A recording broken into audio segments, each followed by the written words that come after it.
Comprehensive Disability Inclusive Guidelines for Protection and Safety of Persons with Disabilities Divyangjan during COVID-19.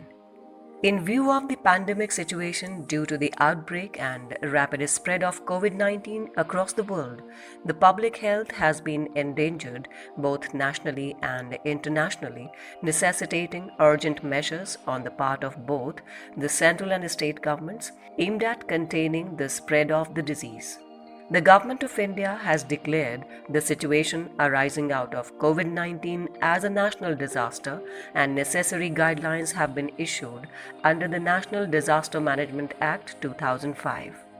Number 2. The Ministry of Health and Family Welfare, Government of India being the nodal central ministry on health issues, has issued guidelines for general public as well as health workers to contain the spread of the disease.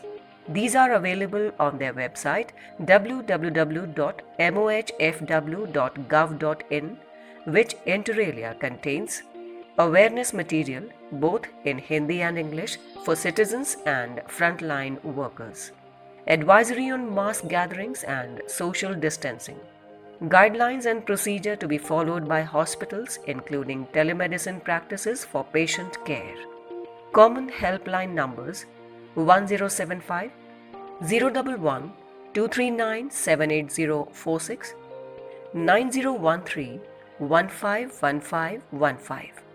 Frequently asked questions. Number 3. While COVID-19 is impacting the entire population, persons with disabilities are more vulnerable to the disease due to their physical, sensory and cognitive limitations. As such, there is a need to understand their disability-specific requirements, daily living activities, and take appropriate and timely measures to ensure their protection and safety during situations of risk. 4. Section 8 of the Rights of Persons with Disabilities Act 2016 guarantees equal protection and safety for persons with disabilities in these situations. It also mandates disaster management authorities at district, state, or national levels to take measures to include persons with disabilities in disaster management activities and to keep them duly informed about these. These authorities are mandatorily required to involve the concerned state commissioner for persons with disabilities during disaster management. In September 2019, National Disaster Management Authority, Union Ministry of Home Affairs issued National Disaster Management Guidelines on Disability Inclusive Disaster Risk Reduction, that is DI-DRR, in line with the above provisions.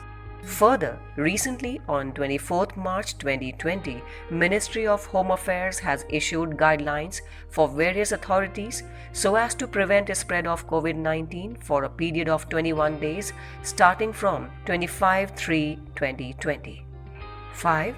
While the guidelines issued by the Ministry of Health and Family Welfare and Ministry of Home Affairs are applicable to all citizens, the following measures are suggested which need to be acted upon by various state or district authorities to give focused attention to protection and safety of persons with disabilities during COVID-19. 6. General action points. All information about COVID-19, services offered and precautions to be taken should be available in simple and local language in accessible formats, that is in braille and audible tapes for persons with visual impairment, videographic material with subtitles and sign language interpretation for persons with hearing impairment, and through accessible websites. Sign language interpreters who work in emergency and health settings should be given the same health and safety protection as other healthcare workers dealing with COVID-19. All persons responsible for handling emergency response services should be trained on the rights of persons with disabilities and on risks associated with additional problems for persons having specific impairments. Relevant information on support to persons with disabilities should be a part of all awareness campaigns. During quarantine, essential support services, personal assistance, and physical and communication accessibility should be ensured. Example, blind persons, persons with intellectual or mental disability, that is psychosocial, are dependent on caregiver support. Similarly, persons with disabilities may seek assistance for rectification of fault in their wheelchair and other assistive devices.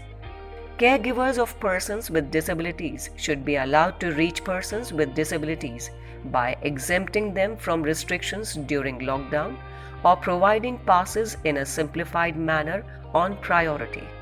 To ensure continuation of support services for persons with disabilities with minimum human contact, due publicity needs to be given to ensuring personal protective equipments for caregivers.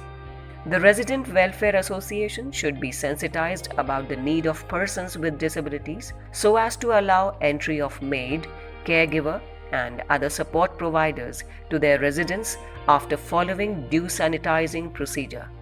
Persons with disabilities should be given access to essential food, water, medicine, and to the extent possible, such items should be delivered at their residence or place where they have been quarantined. The states or UTs may consider reserving specific opening hours in retail provision stores, including supermarkets for persons with disabilities and older persons, for ensuring easy availability of their daily requirements. Peer support networks may be set up to facilitate support during quarantine for PWDs.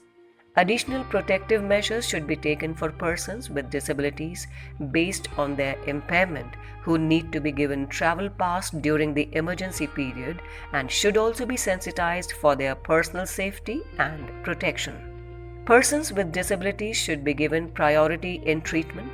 Instead, they should be given priority. Special care should be taken in respect of children and women with disabilities.